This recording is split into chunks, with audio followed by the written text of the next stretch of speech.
గారు మీకు ప్యానల్ పెద్దలకు కూడా ఓకే. ఇప్పుడు లేటెస్ట్ గా ఒక బ్రేకింగ్ వస్తుంది, అది ఒకటి అజయ్, పిఠాపురంలో మళ్ళీ పెద్ద పంచాయతీ జరుగుతున్నదట. మీ ఫోటో పెద్దదైంది, మీ ఫోటో పెద్దదైంది, చంద్రబాబు నాయుడు గారి ఫోటో పెద్దదే చేయలేదు, పవన్ కళ్యాణ్ గారి ఫోటో పెద్దదున్నదని చెప్పి ఏదో వర్మ గారు అలిగి బయటకు వచ్చేస్తున్నట్టు, అలాగే అసలు పవన్ కళ్యాణ్ది సింగిల్ ఫ్లెక్సీ పెట్టలేదు అని చెప్పి జన సైనికులు అడావిడి చేస్తున్నారట. ఏం జరుగుతుంది అసలు? వర్మ గారు ఇవన్నీ టీ కప్పులో తుఫాన్ లాంటివి అండి. ఎందుకంటే 6 నెలల ప్రభుత్వంలో ఎన్ని అద్భుతాలు సాధించామో, చంద్రబాబు నాయుడు గారు పవన్ కళ్యాణ్ గారు ఇద్దరు ఏ విధంగా కృష్ణార్జునులుగా ఆంధ్రప్రదేశ్ రాష్ట్రం అద్భుతంగా ముందుకు తీసుకెళ్తున్నారు, వాళ్ళ పరిపాలన ఏ విధంగా ఉందో, వాళ్ళ పరిపాలన సారంలో ప్రజలు ఏ విధంగా సంతోషంగా ఉన్నారో అందరం చూస్తున్నాం. ఏంటంటే చిన్న చిన్న ఫ్లెక్సీలో చిన్న ఫోటో పెద్ద ఫోటో ఏంటంటే కింద కొంతమంది కార్యకర్తలు అత్యుత్సాహం ఉండొచ్చు, లేకుంటే అక్కడ ఏమీ లేకపోయినా సరే ఈ రోజు ఆంధ్రప్రదేశ్ రాష్ట్రంలో ఒక న్యూస్ కావాలా, లేకుంటే చంద్రబాబు నాయుడు గారు పవన్ కళ్యాణ్ గారు అద్భుతంగా పనితీరు ఉంది, వాళ్ళు అద్భుతంగా పనిచేసుకుంటూ పోతున్నారు, ఎవడు ఏమన్నా సరే వీళ్ళిద్దరు పట్టించుకునే పరిస్థితిలో లేరు, హ్యాపీగా ప్రజల కోసం ప్రజాభివృద్ధి కోసం రాష్ట్ర అభివృద్ధి కోసం వాళ్ళిద్దరూ కష్టపడుతున్నారు, నిద్ర వేసిన దగ్గర దాని గురించి ఆలోచిస్తున్నారు. కాబట్టి కొత్తగా ఒక కుట్ర కూడా రావచ్చు రాష్ట్రంలో.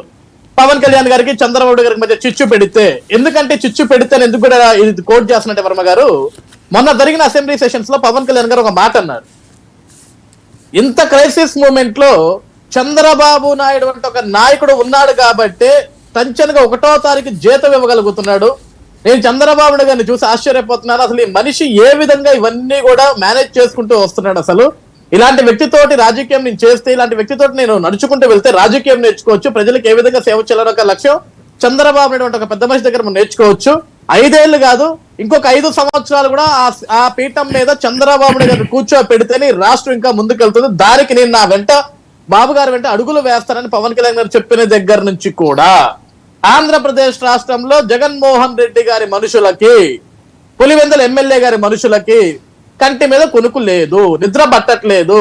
సో టీ కప్పులో ఒక తుఫాన్ను సృష్టించాలా, తెలుగుదేశం పార్టీ కార్యకర్తల మధ్య జనసేన కార్యకర్తల మధ్య చిన్న చిన్న ఈ ఫ్లెక్సీ గొడవలు, ఈ ఫ్యాన్ వార్ గొడవలు ఇవి పెడితే వీళ్ళందరూ కొడుకు వస్తారు, మళ్ళీ ఇది పెద్ద హీట్ అయిపోద్ది. దీని గురించి మనం అందరం మాట్లాడుకోవాలా, రాష్ట్రంలో జరుగుతున్న నిర్మాణాల గురించి, జరుగుతున్న అభివృద్ధి గురించి, గుంటలు పూడ్చుతున్న రోడ్ల గురించి, ఈ రోజు పేద ప్రజలకి టెన్షన్ గా ప్రతి నెల 1వ తారీఖు వేస్తున్న పెన్షన్ దగ్గర నుంచి, ప్రభుత్వ అధికారులకు 1వ తారీఖు వస్తున్న జీతం దగ్గర నుంచి ఇవన్నీ కూడా మాట్లాడుకోకుండా కేవలం బ్యానర్ల గురించి మాట్లాడుకున్నారు, చిన్న ఫోటో గురించి పెద్ద ఫోటో గురించి మాట్లాడుకున్నారు, వీళ్ళకి పడట్లేదు, వీళ్ళు కొడుకు వస్తున్నారని చెప్పేసి కొత్త న్యూస్ కావాలా మనకి. Right, okay.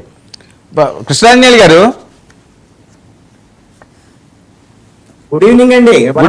Good evening Krishnanjali గారు. దీన్ని ఎలా చూడాలండి? అంటే మీకు ఇంకా అప్డేట్ వచ్చిందో లేదో నాకు తెలియదు, నేను ఒకసారి జస్ట్ ఆ లైన్స్ చెప్తాను. పిఠాపురం నియోజకవర్గంలో టీడీపీ జనసేన మధ్య వార్, సామాజిక ఆరోగ్య కేంద్రం అభివృద్ధి కమిటీ ప్రమాణ స్వీకారంలో CM Chandrababu, deputy CM Pawan ఫోటోలు లేకుండా ఫ్లెక్సీలు, డిప్యూటీ సీఎం పవన్ కళ్యాణ్ ఫోటోతో మరో ఫ్లెక్సీ అప్పటికప్పుడు తీసుకొచ్చారట. సో పవన్ ఫోటో కంటే చంద్రబాబు ఫోటో అందులో చిన్నదిగా ఉండడంతో టీడీపీ నేతలు ఆగ్రహాన్ని వ్యక్తం చేశారు.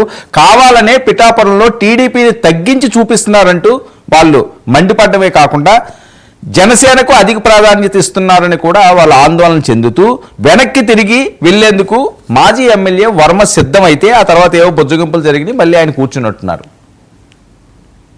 వర్మ గారు, ఏంటి సార్ మీరు ఎందుకు ఇలా కుట్రలు చేస్తున్నారు కూటమి ప్రభుత్వం మీద? వర్మ గారు, మీరు నేను చేస్తున్నావా? మీరే కదా కుట్రలు చేస్తుంది. మీ ఛానల్ కి టీఆర్పీ రేటింగ్స్ కోసం, మీ ఛానల్లో చర్చల కోసము. సజ్జయ్ అజయ్ చెప్తుంది అదే కదా, ఇప్పుడు మాట్లాడింది అదే కదా. ఈ ప్రభుత్వం అంతా బాగా చేసుకుంటూ వెళ్తుంటే కృష్ణార్జున్ లాగా ఏదో కళ్ళు గుట్టినటువంటి వర్మ గారు లాంటి వాళ్ళు, 99 ఛానల్ లాంటి వాళ్ళు, ఇలాంటి వాళ్ళందరూ